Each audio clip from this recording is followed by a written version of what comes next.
Alright, so welcome back to Dale of Merchants Collection.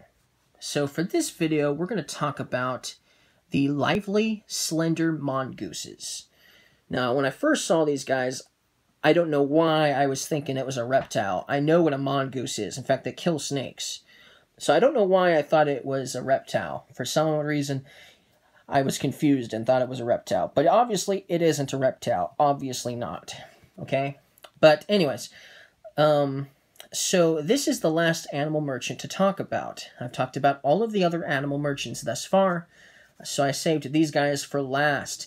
And this is the other animal merchant that will work with this clock. The bats were the ones that use this clock, and so do the mongooses. But the bats, their effects to make them super useful are to be used at night, while the mongooses' abilities are only really used during the day. So it just depends on where this dial is located, or this hand is located on the clock, will depend on, when their ability is useful or not.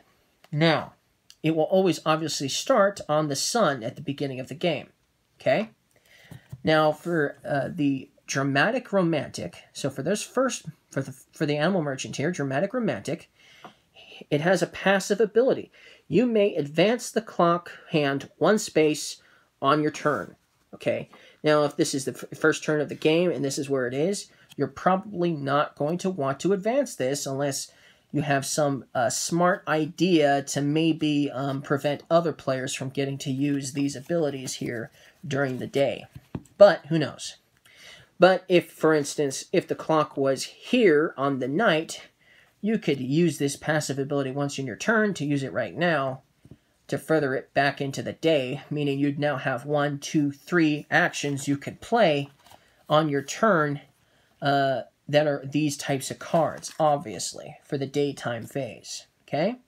Basically, that's how that one is going to work. If you plan on getting a lot of these cards, you probably should not use this guy here, this animal merchant here, to build the first stack in your stall, because there are times when he is going to have that passive ability and you're going to want it, and you're not going to have it because, you used him already for the stacks in your stall. Okay? So I just thought I'd make a note that right now. Okay, so let's continue on. So the next card here is Bouquets, and you'll notice right away it does not have a plus icon on it. So if you use this technique, it ends your turn. Okay? But let's talk about it. Okay, so this one is draw 2 cards if it's during the daytime. So if the clock is nighttime currently, you'll draw 1 card from the market deck. You'll place 1 into your hand and you'll throw away the rest. So if it's nighttime, you're going to get to draw 1 card from the market deck, placing it into your hand, which is still useful. Okay, that's still good, even if it's nighttime. But it's even better during the day, because during the day you're going to get to draw 2. You'll get to look at them, decide which one you like best, put that into your hand, and then the other one will get thrown away. Okay? That's how this one is going to work. So this one is a pretty nice one, for sure, but it will end your turn. Okay? All right, let's move on. So this one has a plus icon on it. So with this technique, if it's currently during the night, let's talk about that first. Take up to 1 card from the top of your discard pile, throw away 1, and place the rest on top of your deck in any order. So if it's nighttime, you get to, and your top card of the discard pile is a junk card, and you decide to use this during the nighttime, and you're using it now, then it happens, you're going to get to throw it away, which is nice, okay? But if it isn't a junk card, you're going to throw away the top card of your discard pile, okay? So you definitely probably don't want to be playing selecting contracts at night, okay? You probably don't, unless the top card happens to be a junk card, okay?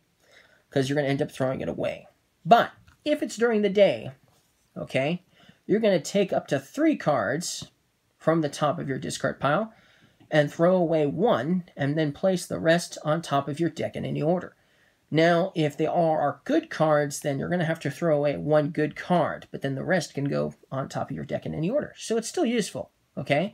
But maybe you'll get lucky and there'll be at least one junk card sitting on the top of your discard pile. Then you'll get to throw it away, obviously, and then you'll get to place the rest back on top of your deck, which is still awesome. So that one is really cool, especially if you're going to use it, obviously, during the day. Okay, so the next one is Serenade. Let's pretend it's nighttime again. So with this one, you'll draw one card from your deck and place it into your hand. Then you'll place one card from your hand on top of your deck.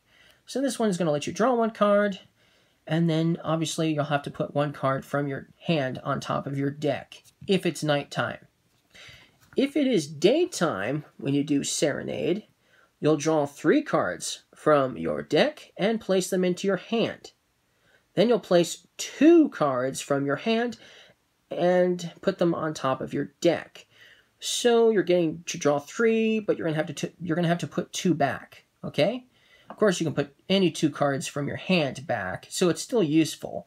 And you're still going to get to keep that extra card, so that's good, right? So Serenade is definitely a good one to get, and especially so if it's daytime. But that's how Serenade works.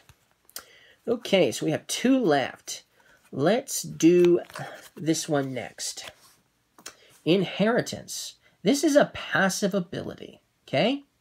When filling your hand, you may draw up to 2 cards, if it's daytime, from the top of your discard pile instead of your deck. So, if it is daytime and you have this passive ability, and you're going to be drawing cards back into your hand, like it's at the end of your turn, right?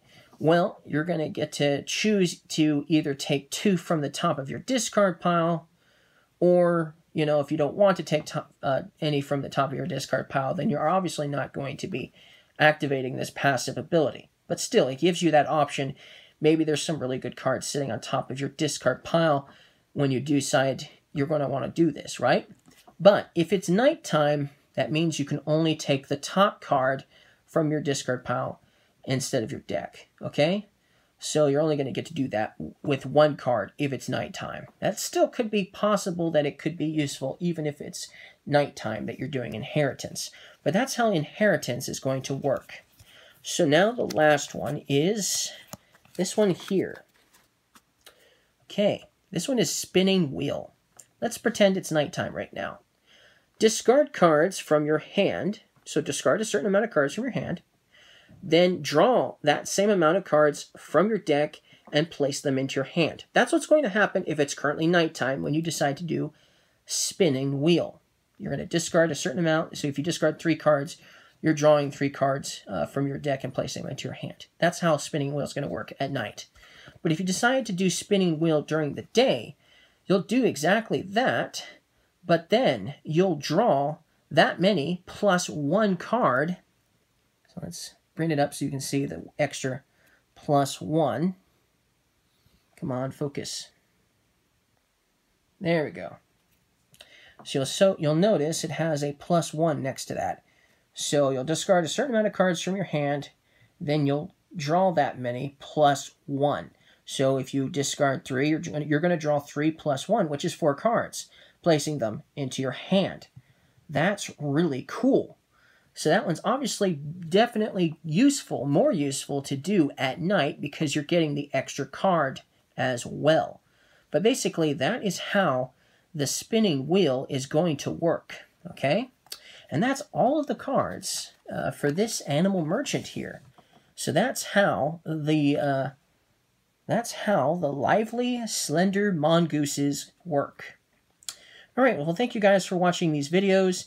That's it for the Animal Merchants. I have now done all of the Animal Merchants thus far. So if they ever make Deal of Merchants 4, of course, then obviously that will change. But still, that's all of the Animal Merchants that have come out thus far that I have talked about all of them now. Now, obviously, there's still some stuff to talk about regardless when it comes to Deal of Merchants, the collections. There's still the other 2 character card sets to talk about, the yellow ones and the red ones. Okay, those will probably take a couple of videos, maybe a couple of videos each, because there's a lot more going on with those. So that's at least a few videos there still to talk about on the Dale of Merchants collection. But of course, a lot of them work with those specialty cards, which I haven't talked about yet at all. Okay, so that will still probably add some extra videos for sure.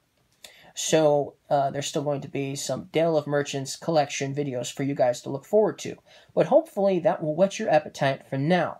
Now, I'll probably go back to teaching you guys how to play other games in the meantime, and we'll probably get back to Dale of Merchants, the collection, sometime in the future.